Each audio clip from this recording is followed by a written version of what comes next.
Decreasing function, जिस function का slope positive है उसे इंक्रीजिंग फंक्शन बोलते हैं, जिस फंक्शन का स्लोप नेगेटिव है उसे डिक्रीजिंग फंक्शन बोलते हैं। हमने ये देखा। अब हम देखेंगे इंक्रीजिंग के भी दो प्रकार, एक इंक्रीजिंग, दूसरा मोनोटोनिक या फिर स्ट्रिक्टली इंक्रीजिंग।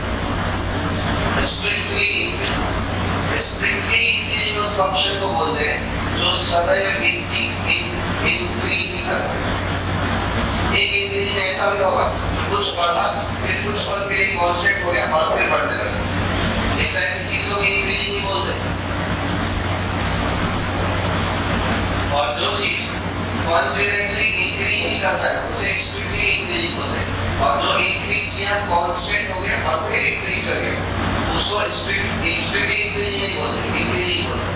इंक्रीजिंग के दो प्रकार, स्ट्रिक्टली इंक्रीजिंग किसे बोलेंगे, जो हमेशा इंक्रीज करेगी, और दूसरा सिर्फ इंक्रीजिंग, सिर्फ इंक्रीजिंग किसे बोलेंगे, जो इंक्रीज भी कर रहा है और कुछ पल के लिए कांस्टेंट भी हो रहा है। ये सोचा करो, ये वर्ड में अंतर है। स्ट्रिक्टली मतलब सिर्फ हमेशा इंक्रीज ही हो। तो इंक्रीजिंग के भी दो प्रकार, पहला स्ट्रिक्टली इंक्रीजिंग और दूसरा इंक्रीजिंग। तो देखना स्ट्रिक्टली इंक्रीजिंग वर्सेस इंक्रीजिंग दोनों में डिफरेंस क्या है। अगर कोई फंक्शन स्ट्रिक्टली इंक्रीज कर रहा है तो उसका डेरिवेटिव वैल्यू हमेशा ही 0 से बड़ा रहेगा। क्या रहेगा? हमेशा ही 0 से। अच्छा, इसमें इंक्रीजिंग पहले लिखो और स्ट्रिक्टली इंक्रीजिंग बाद में, क्योंकि स्ट्रिक्टली इंक्रीजिंग में एक्सेप्शन भी रहेगा, इंक्रीजिंग फंक्शन और ये strictly increasing function. Strictly increasing, अगर कोई फंक्शन सिर्फ इंक्रीजिंग है तो उसका स्लोप 0 से बड़ा भी हो सकता है और 0 के बराबर भी हो सकता है। देखो जरा, इसका एक ग्राफ बना के देखो। देखिए, मान लीजिए कि ये फंक्शन इंक्रीज करा, कुछ पल के कांस्टेंट में फिर इंक्रीज कर गया। आपको क्या लगता है, ये स्ट्रिक्टली इंक्रीजिंग है कि इंक्रीजिंग है? ये एक नंबर x = a है से x = b तक फंक्शन कांस्टेंट हुआ है। x = a से पहले फंक्शन इंक्रीजिंग है, a से b के बीच वाले इंटरवल के लिए कांस्टेंट हुआ, और b से बाद वाले x की वैल्यू के लिए फंक्शन इंक्रीज किया। और फंक्शन इंक्रीज ही हुआ है, डिक्रीज नहीं हुआ, इसलिए इस टाइप के फंक्शन को इंक्रीजिंग बोलते हैं। क्या बोलेंगे? इंक्रीजिंग बोलेंगे। लेकिन स्ट्रिक्टली इंक्रीजिंग से अलग है, वो कांस्टेंट नहीं होता। स्ट्रिक्टली इंक्रीजिंग में स्लोप का वैल्यू 0 नहीं होता, 0 से बड़ा होता है। स्लोप का वैल्यू 0 नहीं होता है, 0 से बड़ा होता है, और वो फंक्शन हमेशा ही इंक्रीज करता है। जरा ध्यान से देखो, ये फंक्शन आपको कहीं पर भी कांस्टेंट स्लोप का दिखाई दे रहा है। कांस्टेंट स्लोप कहने का मतलब है ग्राफ का फ्लैट हो जाना, यानी स्लोप 0 हो जाना, यानी पैरेलल टू एक्स एक्सिस हो जाना। और अगर पैरेलल टू एक्स एक्सिस नहीं है तो स्लोप या तो ऑलवेज या तो पॉजिटिव है या फिर नेगेटिव है। अब इस ग्राफ को जरा देखो, इंक्रीजिंग है तो स्लोप पॉजिटिव है, इंक्रीजिंग है तो स्लोप पॉजिटिव है, और फ्लैट है ग्राफ तो स्लोप 0 है। इसलिए अगर ग्राफ का स्लोप यानी फंक्शन का डेरिवेटिव 0 से बड़ा या फिर 0 के इक्वल दिखाई हो सके तो फिर ये फंक्शन इंक्रीजिंग है। और अगर स्लोप हमेशा ही 0 से बड़ा रहे, कभी भी 0 ना हो, तब उस टाइप के फंक्शन को स्ट्रिक्टली इंक्रीजिंग या मोनोटोनिक इंक्रीजिंग बोलते हैं। स्ट्रिक्टली इंक्रीजिंग पढ़ते हैं पहले, तो ये फंक्शन ऑलवेज इंक्रीजिंग है। बट एक ऐसा केस हो सकता है जिसमें स्ट्रिक्टली इंक्रीजिंग फंक्शन का स्लोप ही 0 है। एक ऐसा केस हो सकता है, यहाँ लिखा है कि स्ट्रिक्टली इंक्रीजिंग फंक्शन का स्लोप कभी 0 नहीं होता, बट हो सकता है। सिर्फ x = एक इंस्टेंट के लिए स्लोप 0 हो सकता है। यहाँ देखो, x = एक इंस्टेंट के लिए स्लोप 0 नहीं हुआ, एक पूरे इंटरवल के लिए स्लोप 0 हुआ, एक पूरे इंटरवल के लिए स्लोप 0 हुआ। लेकिन अगर सिर्फ एक ही नंबर के लिए स्लोप 0 होता, उससे पहले स्लोप पॉजिटिव, उसके बाद भी स्लोप पॉजिटिव, तब ये फंक्शन स्ट्रिक्टली इंक्रीजिंग होता है। जैसे y = x³ f prime of x can be zero for just an instant। किसी एक इंस्टेंट मात्र के लिए स्लोप की वैल्यू जीरो हो सकती है, बट पूरे इंटरवल के लिए स्लोप की वैल्यू जीरो नहीं हो सकती। इस केस में पूरे इंटरवल के लिए स्लोप की वैल्यू जीरो हुई तो फंक्शन का ग्राफ फ्लैट हो जाता है और उस टाइम के फंक्शन को स्ट्रिक्टली इंक्रीजिंग नहीं कहा जा सकता।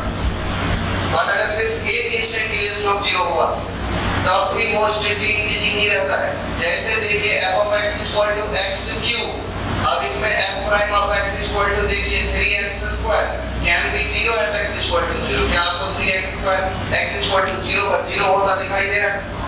0 के 10 पर पॉजिटिव होता दिखाई दे रहा है।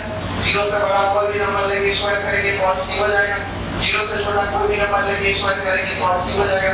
तो मतलब नॉन जीरो नंबर के लिए स्लोप ऑलवेज पॉजिटिव है और जीरो नाम के इंस्टेंट पर स्लोप जीरो हुआ।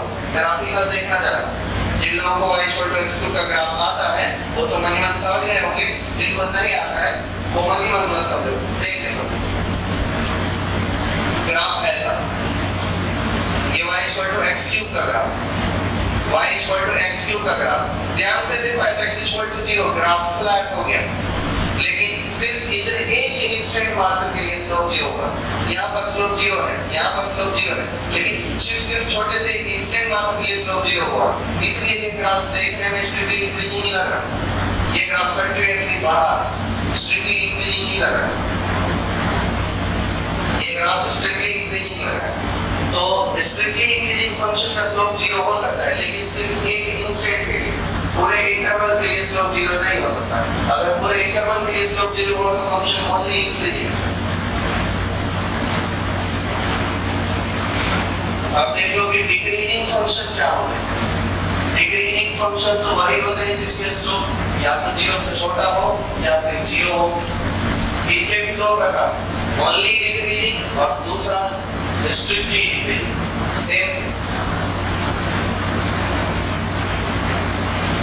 सेम कंसेप्ट का आएगा, only increasing versus strictly increasing. Only increasing वो है जिनके स्लोप की वैल्यू या तो जीरो हो जाए या फिर जीरो से छोटा हो जाए। जैसे एग्जांपल के लिए देखिए, ये कोई कर्व लिया, इस इंस्टेंट पर फ्लैट हो गया, थोड़े दूर तक फ्लैट ही रहा, फिर घट गया। क्या लगता है x equal to a से x equal to b for an interval function is constant। x अगर a से छोटा है तो x a से छोटा है तो उस केस में ग्राफ डिक्रीजिंग, b से बड़ा है x की वैल्यू तब भी ग्राफ डिक्रीजिंग है। a और b के बीच के इंटरवल के लिए ग्राफ फ्लैट कांस्टेंट है, तो इस केस में स्लोप की वैल्यू 0 मिलेगी। इस केस में स्लोप यानी डेरिवेटिव का वैल्यू नेगेटिव मिलेगा। इस केस में स्लोप यानी डेरिवेटिव की वैल्यू नेगेटिव मिलेगी। तो अगर डेरिवेटिव नेगेटिव या 0 हो तो ग्राफ बनता है decreasing function. But strictly decreasing वो है जिसमें नेगेटिव ही बने स्लोप। इसमें f प्राइम ऑफ x की वैल्यू नेगेटिव ही होनी चाहिए, 0 नहीं होनी चाहिए। और अगर 0 हुआ भी है तो सिर्फ एक इंस्टेंट मात्र के लिए होना चाहिए। एक से ज्यादा वैल्यू है एक इंटरवल के लिए 0 नहीं हो सकता। ये ग्राफ ऐसा है, मान लो कि कोई ग्राफ हमने ऐसा ले लिया, ये स्ट्रिक्टली डिक्रीजिंग है, इसमें f प्राइम ऑफ x की वैल्यू ऑलवेज नेगेटिव। बट फिर से f prime of x can be 0, ये 0 हो सकता है for just an instant, for at x equal to n instant, किसी एक इंस्टेंट मात्र के लिए 0 हो सकता है। एग्जांपल के लिए y इक्वल टू या f of x equal to minus x cube. Graph देखो, माइनस x क्यूब का ग्राफ बना हुआ है, ऐसा बनता है, ऐसा बनता है। एक इंस्टेंट के लिए स्लोप 0 है, लेकिन उस इंस्टेंट से पहले 0 से पहले ग्राफ डिक्रीजिंग, 0 के बाद भी graph decreasing. x equal to 0 से पहले ग्राफ डिक्रीजिंग, 0 के बाद भी graph decreasing. But x at x equal to 0 graph decreasing नहीं है, इंक्रीजिंग भी नहीं है। उस एक ही मात्र इंस्टेंट के लिए स्लोप 0। अब जो फंक्शन इंक्रीजिंग नेचर का भी होता है और डिक्रीजिंग नेचर का भी होता है, उनके लिए neither increasing not decreasing word use किया जाता है। जैसे sin x का ग्राफ, कुछ पल इंक्रीज करता है, अगले पल डिक्रीज करता है, फिर इंक्रीज करता है, फिर डिक्रीज करता है। जो फंक्शन इंक्रीजिंग या डिक्रीजिंग नेचर दोनों के होते हैं, उसके लिए neither increasing not decreasing word use किया जाता है। Neither increasing decreasing. ऐसे फंक्शन जो इंक्रीजिंग भी है, function are of increasing and as well as decreasing nature. जो इंक्रीजिंग एंड डिक्रीजिंग दोनों है, increasing and decreasing function are both nature, दोनों नेचर है कि बस इस टाइप के फंक्शन को neither increasing not decreasing function बोलते हैं। एग्जांपल के y equal to sin x। देखो अगर sin x का ग्राफ सबको पता है तो अच्छी बात है, नहीं पता है तो अभी पता चल जाएगा कि यहाँ sin x का ग्राफ और ये sin x का ग्राफ इंक्रीजिंग या डिक्रीजिंग दोनों है। -π/2 to +π/2 sin x is decreasing and +π/2 to 3π/2 sin x is +π/2 to 3, yes, 3π/2 sin x is decreasing, -π/2 to +π/2 sin x is increasing, π/2 to 3π/2 sin x is decreasing, 3π/2 to 5π/2 sin x is increasing, 5π/2 to 7π/2 decreasing, 7π/2 to 9π/2। एक interval में decrease होता है, एक interval में increase होता है। इस type के फंक्शन को नाइदर इंक्रीजिंग नॉट डिक्रीजिंग बोलते हैं। एक और फंक्शन होता है कांस्टेंट। कांस्टेंट फंक्शन ये वो चीज है जिसके अंदर कोई बदलाव संभव है।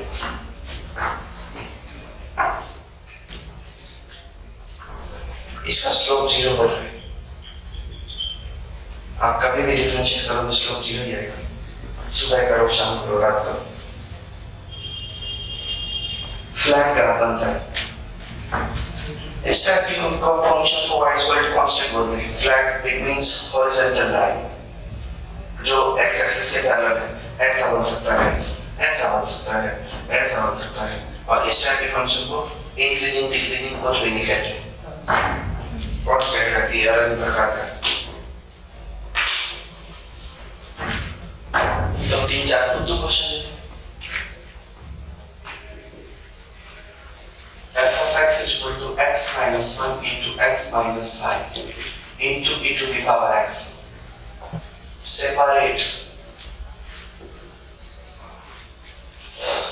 the interval for monotonicity.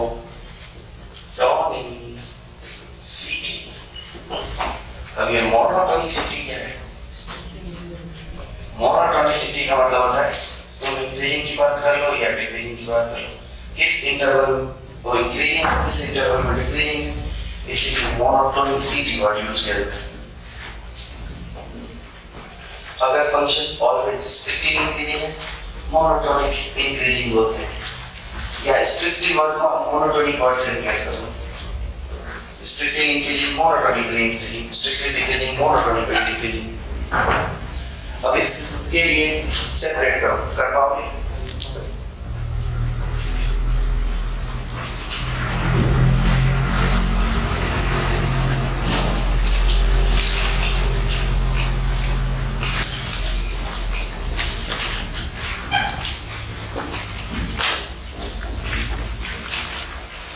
आप ये कौन सी डिफरेंशिएट करेंगे? u into v का डिफरेंशिएशन u into v का derivative plus v into u का डेरिवेटिव, तो इसे लिख देंगे x square minus 6x plus 5 into v का डेरिवेटिव प्लस v को कांस्टेंट रख लेंगे into इसका डेरिवेटिव बोले तो 2x minus 6 e to the power x constant रख लेंगे और लिखेंगे x square minus 6x plus 5 plus 2x minus 6 equal to 0।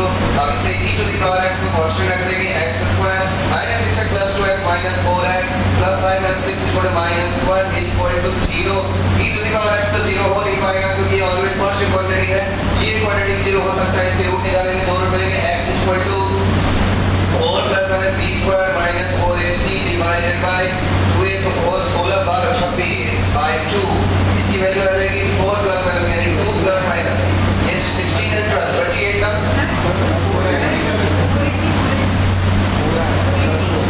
अच्छा 3 नहीं है तो 16 प्लस 4 इक्वल टू 25 मतलब का 2 रूट 5 2 से कट गया क्या मिला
फंक्शन मोनोटोनिक है या नहीं, तो इसका कोई जवाब ही नहीं है। हाँ, लेकिन एक इंटरवल देगा कि देखो भाई -π/2 से +π/2 के बीच में फंक्शन मोनोटोनिक है या नहीं, तो इसका आंसर यह मोनोटोनिक होगा। क्या मोनोटोनिक होता है कि गिवन इंटरवल में अगर फंक्शन एक ही प्रकार के नेचर का है, या तो पूरे इंटरवल में इंक्रीजिंग है या फिर पूरे इंटरवल में डिक्रीजिंग ही है, तो क्या ये -π/2 से +π/2 के बीच में ग्राफ एक ही नेचर का है, और वो नेचर क्या है? तो इसलिए इस -π/2 से +π/2 के बीच में इस फंक्शन को मोनोटोनिक बोला जाए कि ना बोला जाए? मोनोटोनिकली इंक्रीजिंग बोला जाए, मोनोटोनिकली डिक्रीजिंग बोला जाए। अगर कोई गिवन इंटरवल में फंक्शन एक ही प्रकार का नेचर फॉलो कर रहा है, उसे मोनोटोनिक बोलते हैं। क्या बोलते हैं? इसलिए इसको बोला जाएगा -π/2 to +π/2 मोनोटोनिक इंक्रीजिंग। क्या बोलेंगे? अब +π/2 से 3π/2 उसको क्या बोलेंगे? मोनोटोनिक। लेकिन 0 से π के बीच में नॉन मोनोटोनिक बोलना पड़ेगा, क्योंकि 0 से π/2 इंक्रीज हुआ, π/2 से π। अगर एक गिवन इंटरवल फंक्शन दोनों नेचर शो करे, कुछ फॉल इंक्रीजिंग कुछ फॉल डिक्रीजिंग, उसको नॉन मोनोटोनिक फंक्शन बोलते हैं। क्या बोलते हैं? अब मोनोटोनिक का बोलते हैं जब गिवन इंटरवल में एक ही नेचर फॉलो कर रहा हो, या तो पूरे इंटायर इंटरवल के लिए इंक्रीजिंग हो या पूरे इंटरवल के लिए डिक्रीज हो। तो गिवन इंटरवल में अगर फंक्शन ऑलवेज इंक्रीजिंग है तो उसे मोनोटोनिक इंक्रीजिंग बोलते हैं। तो टर्म है मोनोटोनिक किसे बोलते हैं? मोनोटोनिक का मतलब है एक प्रकार का नेचर या strict nature, monotonic.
Stationary point.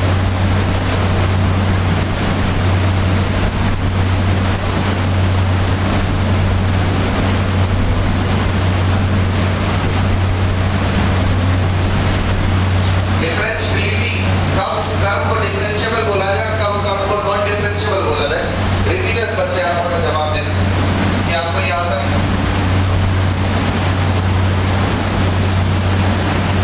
एक में कर्व बना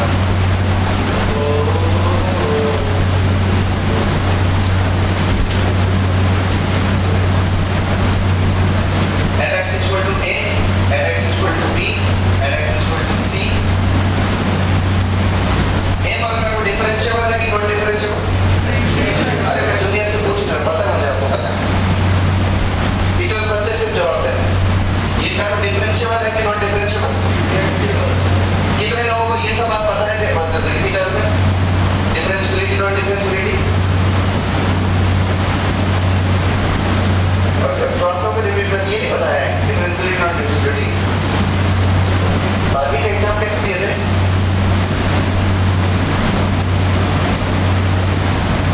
स्टेट बोर्ड वालों को ये बात पता चल जाएगा, वो दोबारा एग्जाम करवा देंगे। अरे देखो, रोड पे गए जिंदगी में आते जाते तो रोड पे ही हो नहीं, क्या बात कर रहे हैं? आसमान में उड़ गए ऊपर।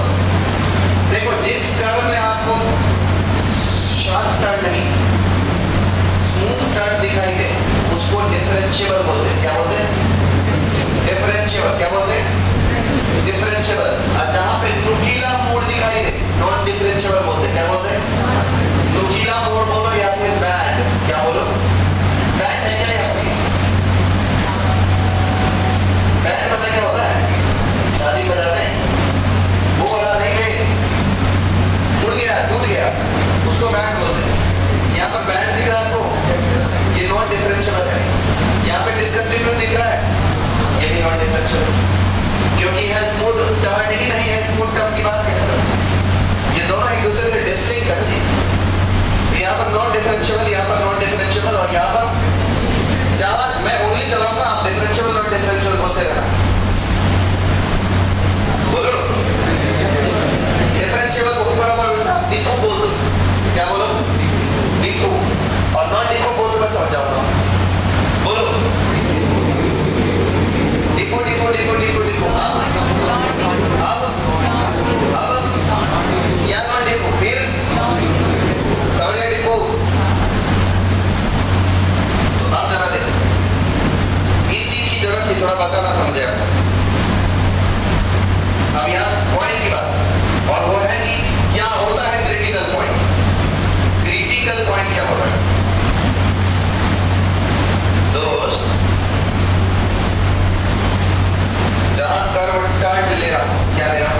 नाम, इसका नाम, इसका नाम, इसका नाम, इसका नाम,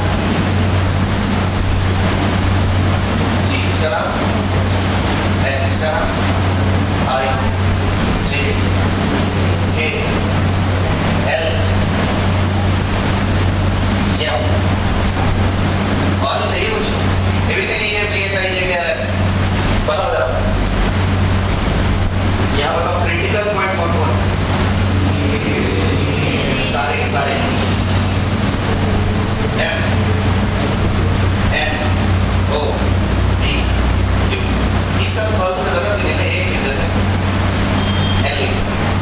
क्रिटिकल पॉइंट बताओ जरा क्या है? ए है बी है।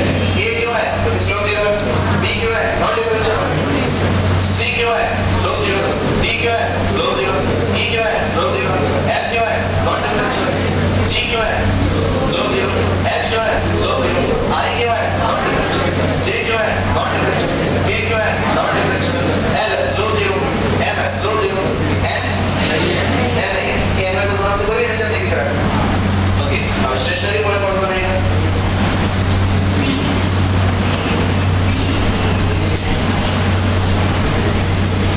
स्टेशनरी पॉइंट जहां पर कर्व का स्लोप जीरो होता हो। नॉन डिफरेंशिएटेड से स्टेशनरी पॉइंट का कोई लेना नहीं। तो सिर्फ ये डिफरेंशिएबल कर्व के लिए चेक किया है। स्लोप आपका जीरो ए पे सी पे डी पे ई पे जी पे एच आई में एल एम एन नहीं है बोलो। इतने पॉइंट पे स्टेशनरी और इतने पॉइंट पे क्रिटिकल। समझ पाए आप? क्रिटिकल स्टेशनरी कोई कंफ्यूजन किसी को नहीं है? चलो अब कुछ क्वेश्चन देते हैं कि इंक्रीजिंग डिक्रीजिंग होता क्या है। ये डेफिनेशन भी बड़ी काम की है। इंक्रीजिंग फंक्शन स्लोप से अलग।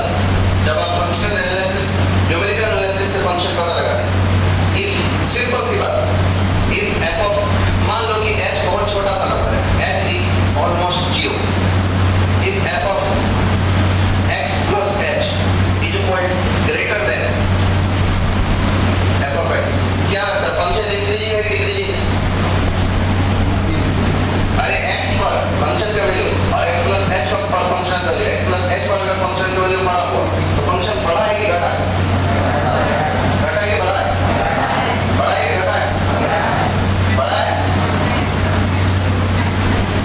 देखो दो पर फंक्शन का वैल्यू, दो पर फंक्शन का वैल्यू और दो से थोड़े ज्यादा पर फंक्शन का वैल्यू बड़ा, दो से थोड़े ज्यादा बड़ा है। इनपुट बड़ा तो आउटपुट बड़ा। फंक्शन इंक्रीजिंग की डिक्रीजिंग क्या? घटने वाला कि बढ़ने वाला? बढ़ने वाला। दूसरा देख लेना डिक्रीजिंग। ये बहुत काम का है, ये एनालिसिस बहुत ज्यादा काम की है। अगर f of x plus h f of x से छोटा देखें तब ये फंक्शन क्या है? डिक्रीजिंग। अब इसमें बेस क्वेश्चन दे दो।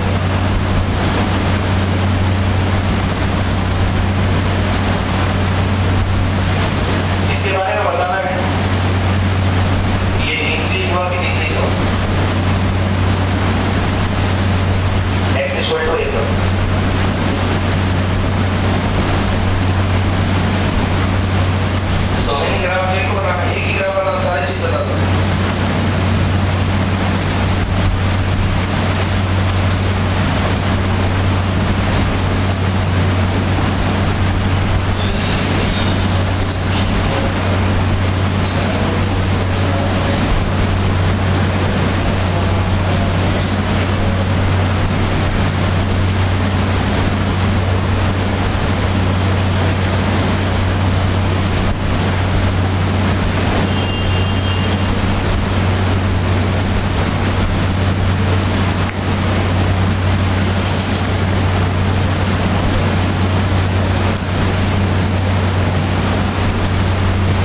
x से पहले फंक्शन की वैल्यू दोनों से बड़ा कौन होना चाहिए?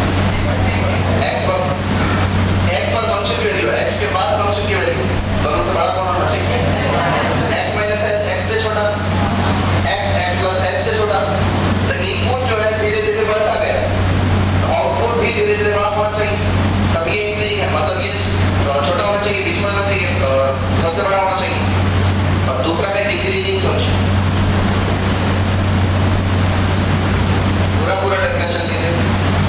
डिक्रीजिंग फंक्शन वो जिसमें f of x plus h बड़ा कौन होगा इन दोनों में? x पर फंक्शन की वैल्यू बड़ी होगी कि x प्लस h पर? क्या x पर बड़ी होगी? क्योंकि x बड़ा है तो y घटना चाहिए, तभी तो डिक्रीजिंग हुआ। और ये बड़ा होना चाहिए किससे? x minus h।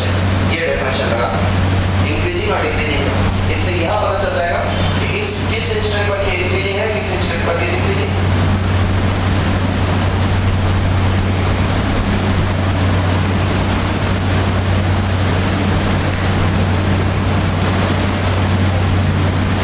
देखो x इक्वल टू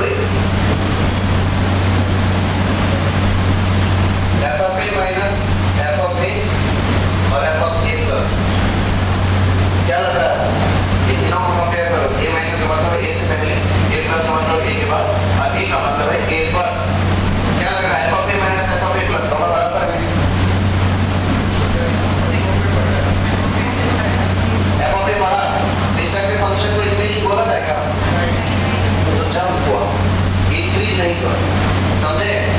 अरे ये कुछ ऐसा है कि चल रहा है ग्राफ धीरे धीरे, अचानक से ऊपर गया नीचे और फिर ग्राफ आगे बढ़ेगा, उसको इंक्रीजिंग बोला जाएगा? कम से कम 2 नंबर पे इंक्रीज तो कर दो, तो 1 नंबर के लिए जंप करके वापस अगले नंबर पे वापस आ जाएगा। तो इसके लिए तुम्हें इंक्रीजिंग नहीं बोला जाएगा, इसको इंक्रीजिंग बोला जाए कि नहीं बोला जाए? डिक्रीजिंग बोला जाए? डिक्रीजिंग भी नहीं बोल सकते। तो एनालिसिस लिखना पड़ेगा। at x equal to a f of a minus equal to f of a plus, और ये दोनों छोटा है f of a से। इसलिए सीन ऐसा रहेगा कि f of x neither increasing, इसके बारे में ना तो इंक्रीजिंग बोले नहीं है, ना ही डिक्रीजिंग बोले, neither increasing nor decreasing। चलो b पर चेक करो, b पर स्टेटमेंट पास कीजिए। b पर आपको क्या लगता है? क्या लगता है? f of b बड़ा कि f of b माइनस बड़ा? f of b माइनस बड़ा ना। यहाँ पर देखिए क्या लग रहा है, डिक्रीज हुआ कि इंक्रीज हुआ? लेफ्ट साइड से डिक्रीज हुआ कि इंक्रीज हुआ? और राइट साइड से इंक्रीज हुआ कि डिक्रीज हुआ? इंक्रीज हुआ है ना। राइट से देखोगे तो इंक्रीज हुआ, लेफ्ट से देखोगे तो हे बाबू, ये आप ही का काम का चीज है, आप ना पढ़ोगे तो कौन पढ़ेगा इसको? ध्यान दे दो ना दोस्त। लड़का लोग शरीर ला के बॉडी की क्लास में रख देता है। at x equal to d, देखो जरा, f of d माइनस छोटा हुआ कि बड़ा हुआ? बड़ा देन f of d, और f of d इज छोटा than f of d plus. ये किसी का भी कोई कंडीशन ही नहीं है, उन दोनों से कोई कंडीशन दिख रहा है आपको? तो ये क्या हुआ? neither increasing nor decreasing। अब at x equal to c, c पे चेक करो जरा, c पे क्या लगा? f of c माइनस, और f of c में बड़ा कौन है? of course f of c बड़ा, और f of c और f of c प्लस में बड़ा कौन है? f of c plus. ये इंक्रीज होने वाला फंक्शन हुआ कि डिक्रीज होने वाला? तो ये रहा इंक्रीज।